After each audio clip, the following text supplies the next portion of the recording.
Hey, what is up guys? It's your boy Speed here, and today we're back with another 7.35C video, and in today's video we're going to be talking about Core Wyvern. Core Wyvern is one of the coolest Dota builds in all of Dota right now, and the reason why I say that is it's extremely high DPS and obscenely explosive in the mid to late game. This build is honestly one of the best builds to solo carry in all of Dota, strictly due to the amount of DPS that offlane Wyvern can do as the game progresses. So without further ado, we're going to be watching offlane Wyvern. We're going to be talking about one of the most buffed items in the game right now, which is Orchid, and how that item progresses in the game and enables Wyvern, and of course, how to play Wyvern and what you should do in order to maximize this hero. Alright, before we get into the main part of the video, I do want to let you guys know that I'm not only posting videos here on YouTube, I also frequently post videos on the website. If you don't know what I'm talking about, almost every single day I'm posting a new video to the Game League website. We're going to teach you guys in depth about how to get to the next level. So if you want to become absolutely broken, click the link down below and sign up. Alright, so in the laning stage, it's pretty simple. This guy does something that I disagree with, which is he maxes Splinter Blast early on. But the main thing you want to do is use your Q to harass the enemy. I will quickly explain how it works. Basically, it does damage based on their current health. And if it gets dispelled, it completely goes away and you cannot reapply it. You can only apply Arctic Burn a singular time to each enemy. It will then last 5 seconds, and that is it. Until you have Axe, then you can reapply it. But yeah, level 1 Arctic Burn, you can hit the opponents once. And so for instance here, if the creep wave wasn't pushing into him, he should hit the Mirana so she takes 4% of her current health for 5 seconds, which would do about probably 18%, because the lower health she gets, the less damage it does. Now from there, he's going to spam his Q off cooldown, and I recommend you do the exact same thing. He gets a little bit aggressive here, like I personally wouldn't necessarily suggest going through the creep wave to do it, and definitely prioritize hitting the higher HP hero more than the low HP hero. But yeah, in this clip, he gets some good damage on Weaver, but definitely be very weary about ending your Arctic Burner or even just being in the wave, because your hero's armor is a mediocre 4, not terrible, but a mediocre 4, and your movement speed is 285, which is absolutely awful. So the main thing I kind of disagree with is his skilling of Splinter Blast. This ability is a very strong ability, but it costs a lot of mana. It's only a 6-second cooldown, which means you can really run yourself out of mana instantly, and yeah, it does 100 damage and slows for 30%.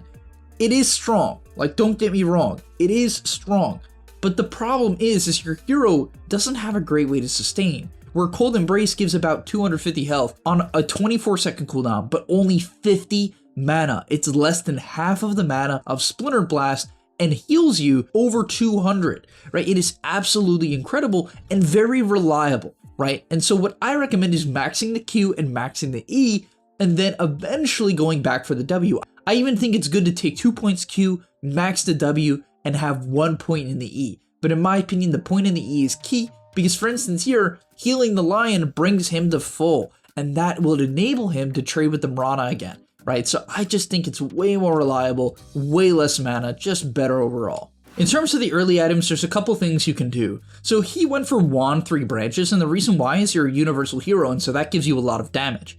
However, the highest damage build that I think is actually important to go in most games is 2 circlets, 3 branches, and tangos. Reason being is those circlets give you the max damage, and then you're going to build those into bracers, right? The bracers obviously give you the most damage for universal heroes out of all the stat items, because bracers just give you a flat 3 damage. But yeah, this hero definitely loves buying Wand. Like typically most games you're going to want Bracer, Bracer, Wand. He decides to go for a bit of the greedier build, the Bracer Wand, no second Bracer, which is fine. But I personally think that buying both of the bracers is nice and good, because you're a universal hero with terrible base damage. You kind of need these bracers so you can CS against a lot of the cast. Now in this game, he's not really getting contested on CS, and so I can kind of get the logic. And if you harass your opponents enough, typically you can get a kill. Now honestly, this hero really shouldn't be played with the idea of like dominating most lanes. I don't think it's a lane dominator, mainly due to the fact that it's generally pretty bad at getting CS, even though he has near perfect CS here. But they just go on the Weaver. The Sakuchi ended, and yeah, they just kill off the Weaver, which was pretty insane. Okay, moving on into the mid game, we're 12 minutes in here. You're gonna farm your lane for as long as humanly possible, and I really mean that, guys. Really try not to rotate. Now, of course, if the enemy is diving your tier 1 and you see an opportunity to kill an overfarmed mid hero, yeah, you should TP. But for the most part, the goal should be to get an obscene Orchid timing. He gets an Orchid at mid 12 this game. just by getting a couple of kills and having really good CS at 65, right? Which isn't even perfect. You can do better than 65 at 12, but this is pretty damn good, right? And so now with this really early Orchid timing, he can harass a plethora of enemies. For instance, this Weaver shows up here, Orchid with the W. It's not going to kill the Weaver, but it will do a ton of damage, right? And this is the value of the Orchid Wyvern. Now, heroes without sustain will get completely kicked out of lane by you. Instantly, the Orchid will kick them out of lane. And even here, this Weaver practically can't lane at this point. Now, why do I like Orchid better than Mage Slayer in most games? Well, there's a couple of reasons. I think Mage Slayer is better if they have a ton of magic dealers, right? Just straight and simple, if they have magic dealers, Mage Slayer is better. But other than that, I like the Orchid. Reason being is Orchid gives you nearly double the mana regen for only 400 more gold, right? Just so you see this, Orchid gives 3.5 and Mage Slayer gives 2. On top of that, Mage Slayer doesn't give 10 damage, right? So it gives a little bit less damage. Obviously, it gives the damage over time, which is very significant. Orchid does not give that, but Orchid obviously gives the silence. And Orchid also gives HP regen, and quite a lot of it at 6. Now, Wyvern doesn't necessarily need it because of Cold Embrace, but honestly, with a build like his, where you're not taking Cold Embrace, the Orchid HP regen actually is quite necessary, right? So it definitely makes a lot of sense, especially with this guy's build. Now, I like his next couple of moves. So after he gets Orchid, he sees a fight breaking out mid, and he's gonna walk over. He could TP in the average game, but he has no mid tower, so of course, you can't TP if there's no tower. He ends up taking the mid tower here. I'm sure he was here to actually take a fight, but whatever, there's no tower. He then returns to bottom because he's now taking the bottom tower, and the next main objective is bottom tower, right? He's gotten mid, off the bottom. On top of that, Weaver is very pressurable at this point of the game with the Orchid, and so I like him considering to harass out the Weaver or kick out the Weaver with this Orchid. And really, it's fine farming, guys. This hero is one of the best scaling heroes in the game, and so you don't have to force a ton of fights. It doesn't farm poorly either, because of the fact that you right-click so hard due to just being a universal hero, you farm quickly. On top of that, at level 10, you have a 35 damage talent, which once again, lets you farm like a mad lad. Now, this is the only point in the game where I truly dislike what he goes for, which is bots. I understand why you would buy bots on Wyvern. It's a very slow hero, it's a very positioning-based hero, it's a hero that likes to farm. I can totally see bots. But honestly, I just think that going treads into like Blitz Knuckles, right, building up into either a Mage Slayer or a Witchblade, is just way too much DPS. This hero hits like a truck from the backline, and the attack speed you get from going treads Blitz Knuckles, right, which is the same cost, actually cheaper than Boots of Travel, is just too high to pass up in my opinion, right, especially for these early fights. Now in early fights, the goal is to kite the outside of the fight, right, and really you want to do what you would do in laning stage, which is hit every hero with your Q. However, because of the fact that your hero is fragile, you should also just prioritize bursting the hero that you Orchid, and that should be your main objective. Alright, before we move on to team fights, I want to show a funny little clip. He's defending top and this enemy Mirana walks into him who has 1,000 health, and one hit from the Q, as well as Orchid, it's like a funny amount of damage. Like, I just want to show you guys what this looks like, because the Q keeps ticking, right? It does damage based on their current health, and she's full HP. So it does a lot of damage, and then the Orchid eventually burns and does like an extra 100. It's just like half her health. I don't know. It's just like Wyvern Q is a very funny ability. When heroes are full HP, it's like the nastiest ability in the game. All right, so the fight here is extremely well played and will allow us to cover everything I want to cover for teaching you guys about Wyvern. So, he's got his Dragonlance and Growth Bow. He gets blessed by the gods. Growth Bow is the best Wyvern item by far, and should be what you strive to get every single game. Also, keep in mind he takes Splinter Blast radius at 15, which I just think is, I don't know, I think it's bad.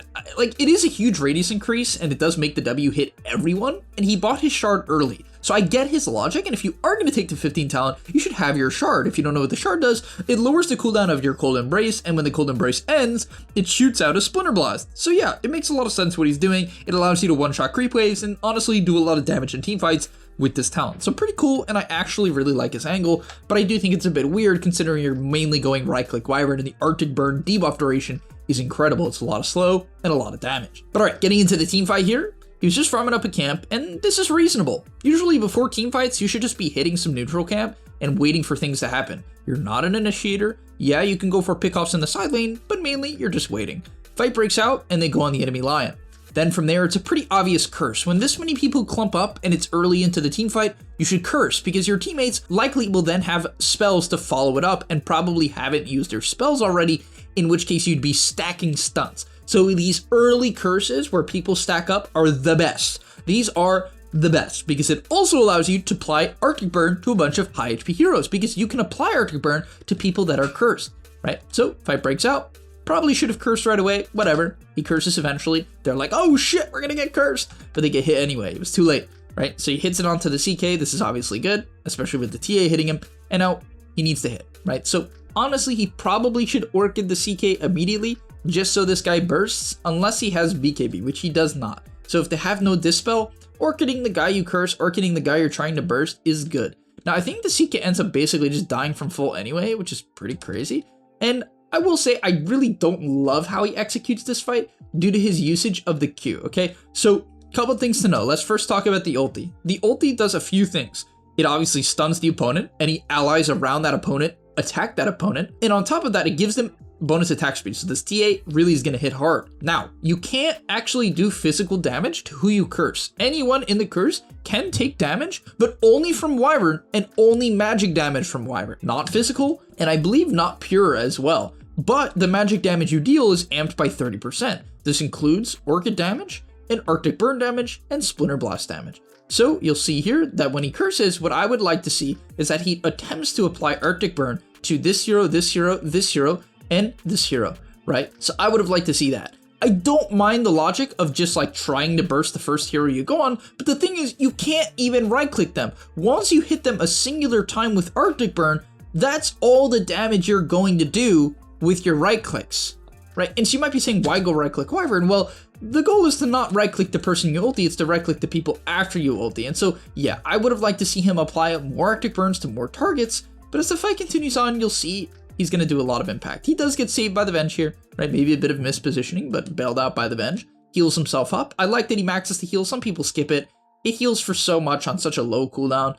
It's just too good in my opinion. But as the fight continues to progress, I like how he hits the Weaver and the TA there. And then, yeah, you can just kind of rip in heroes from the back line. Like, you do a lot of damage. You're a mini sniper. And he didn't even go the max damage build, right? This Dragonlance bots is very low DPS compared to a Witchblade Orchid Treads, right? Or a Witchblade Orchid Mage Slayer Treads, right?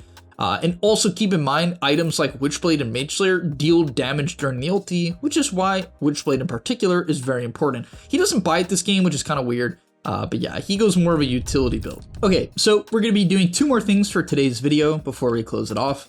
The first is a team fight, which I want to show you guys. Then I want to talk about item builds that you can go, because he kind of goes like he goes more the utility build, which is, it's very good in ranked games, especially MMR ranked games where you know you're going to have a lot of like follow-up damage from Slark and Timber and you can like really trust your team.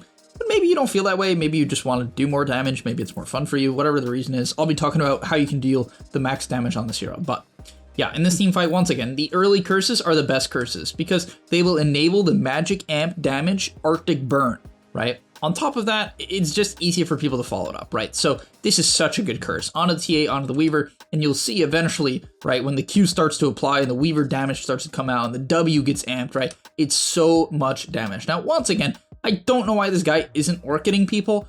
Like, if this TA can't dispel the Orchid, which she can't, she has Meld dispels, but you can only use Meld if you're not Orchided, he should Orchid her, right? Clicking Orchid on TA here is huge, and you want to click it when they're full HP, because Orchid does damage based on the damage they've taken. So, this one was a bit weird. Obviously, don't need to use it on Weaver here, he's got a BKB, it'll just dispel it. But yeah, he can use it on the TA here, and it would be huge. So I don't know what he's waiting for. Try to use it just immediately on people who don't have a Dispel. It will generally be a good idea. Maybe he was saving it for some sort of Centaur stun, but I don't know. It was probably just a mistake.